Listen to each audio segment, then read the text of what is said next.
This is the Beats Working Show. We're on a mission to redeem work, the word, the place, and the way. I'm your host, Mark Wright. Join us because getting paid to practice beats working to get paid. Racism, if you're ever looking for racism or sexism or anything else, I can help you find it. It won't be hard. It will be the thing that doesn't make sense, right? So if you think, oh, well, she probably got into school because, she's Black and that's how she got into school. Okay. And then it's, well, you should pull yourself up by your bootstraps and go to a good school. Okay, well, I did. But then I only got there because, pick a side. These are the things that don't make sense, right? This is how you find out whether something is racist or sexist or homophobic or whatever it is. This is how you identify it. You have to make it make sense. And when it cannot follow a line of logic, you got to pause and ask yourself why it doesn't follow a line of logic, because racism is circular. It has no line to follow. Racism says, I don't think Black people are clean, but also Black people come clean my house. Racism says, I don't think they're very smart, but also raise my children. Like, it Right. can't say these multiple things and make sense. So that's how I often tell people, if you want to know whether it is or not, people sometimes ask, like, do you think this thing was racist? Okay, well, let's unpack it. Let's see if it follows a line of logic. If you say, oh, this person didn't get, they got a 1.6 grade point average and they ended up at Yale. Well, maybe I can't make that one make sense. Well, maybe legacy will make it make sense, but that's a different topic for a different day, right? That follows a line of logic that you would be confused by that. But most things, you can logic them out. If you can't, start looking for other reasons. I think when we spoke recently, Amelia, you said another thing that doesn't make sense. Most valedictorians in high school and college are girls and women, which says to those groups that these are leaders. These are leaders in our group. Yet when you crunch the numbers and ask how many CEOs in the Fortune 500 are women, I think it's fewer than 1 in 10. It's a crazy low number. Yes. And I think there are 2 now as of this recording. Wow. I think. Seriously. Yeah. I just think that's a brilliant definition, working definition of what racism really looks like. Right. It's, you would think these are the people that we would be looking for. Let's see. I just looked up this stat. 10.4% of Fortune 500 companies are led by female CEOs. This is as of June 2023. Yeah. So 10%. 1 in 10. That's crazy. 1 in 10. You're right. Yeah. You were right. Look at that. I love that. You had the stat right there. Well, it's, we've talked about this. I believe in any discipline, the numbers will tell you what the truth is, whether it's members of the U.S. Senate or CEOs in Fortune 500 companies or, just fill in the blank. That we still have a country that has not had a female president. Right. And we're how old now, which is... Right.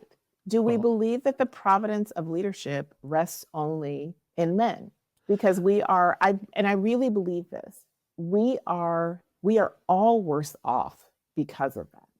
We are all harming ourselves because if we think that half of a society is unfit to lead the country, we've got a bigger problem because we have to do all of the work then with 50% capacity. And so this just isn't going to do it. And then combine that with what you're saying. We have women and girls at the top of their game, high school, college, and then it falls off. And we're saying, but not CEO though. And I don't think I know someone's thinking this, that can't be explained away by the women who choose to leave the workforce to have children. It isn't explained by that because there are still plenty of women here. You spent more than a dozen years at Nordstrom, and you really worked across a spectrum of jobs there, store manager, diversity affairs, all the way up to director of talent. What was your time like at Nordstrom when it came to just your development and your understanding of the business world? Nordstrom was great. I actually spent almost 30 years there. I was there for 26 years. Whoops. And well, you have that because I think on my LinkedIn profile, I didn't go back all the way to, it just has. Oh my goodness. I was there. Yeah. I was at Nordstrom nearly 30 years. And man, I can tell you, there was not a better training ground. I learned so much. I had the opportunity to move lots of places, get to know other people, lead the business, be in diversity, lead diversity for the company, lead the team of people who led our early in career work. It was a fascinating company. I think it has the strongest culture of any company that I've ever experienced or know anything about. It's got a very strong culture.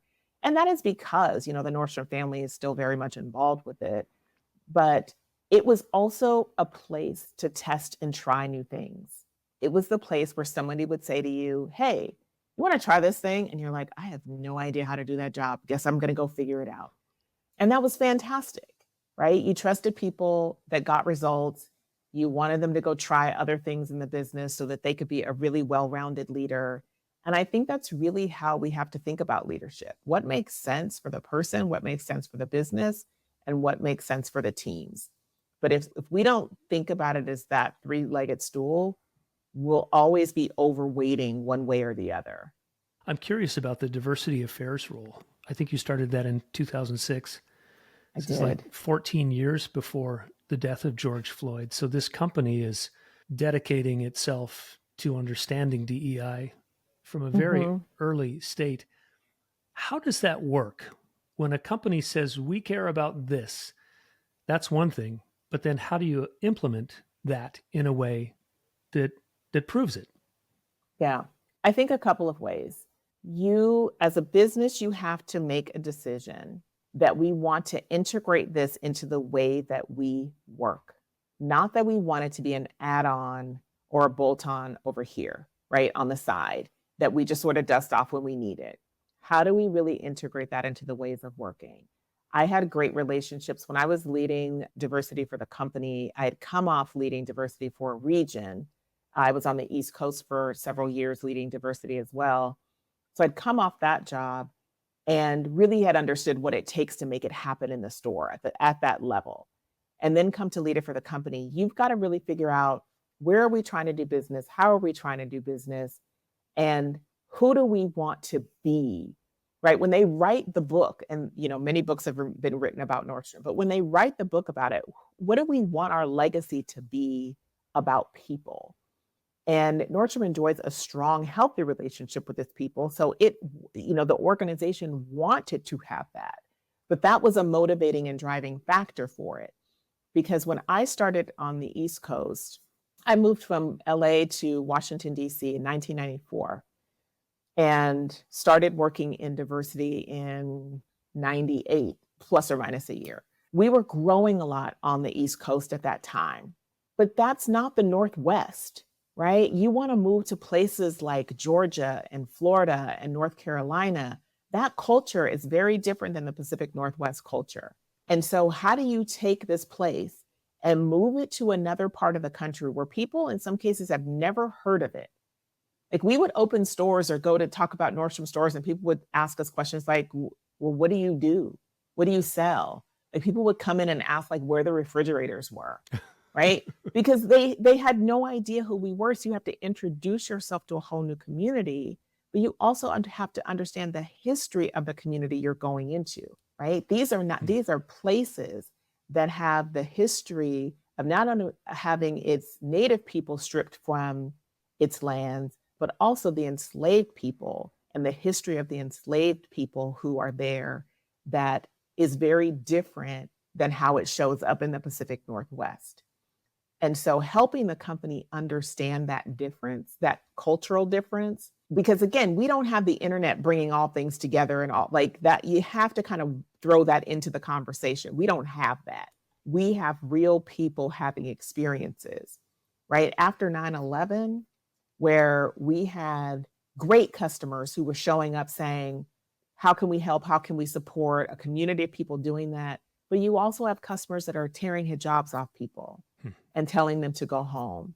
And, how do you ensure the safety of those folks? It's just different, right? So that was, diversity work there in that time was really about helping this company who was growing a lot understand how to grow in these places, how to grow in Florida, how to grow in Georgia, how to grow in North Carolina. How do you do that and preserve this Nordstrom culture that is so great and so strong, in a very new place where folks are like, we have no idea what you're talking about. That was different. And that we came to honor the people and the teams, right? We would go, one of the first things we would do at Nordstrom when we broke ground on a new place, one of the very first places that we introduced ourselves was through something that my team led, which was called Project Preview. And we gave the community an opportunity to come in and understand what kind of store we were building, what was it going to look like, and the kinds of people that we would need to help us build it and give them the opportunity to bid on those jobs, right? Specifically for women and minority-owned businesses. We want you to be part of building this store. So full circle, I become a store manager, and maybe, I don't know, every few months, I had a guy that would come in and bring people because he had done work in the store. He had I can't remember now if he had done the drywall or what he had done. I don't remember now. But he would bring people in to show them that this was his store because he had been part of building this store. I don't think the man ever bought a single thing from there, but it was his store because he'd been part of bringing it to this community. That's the connection. That's the difference.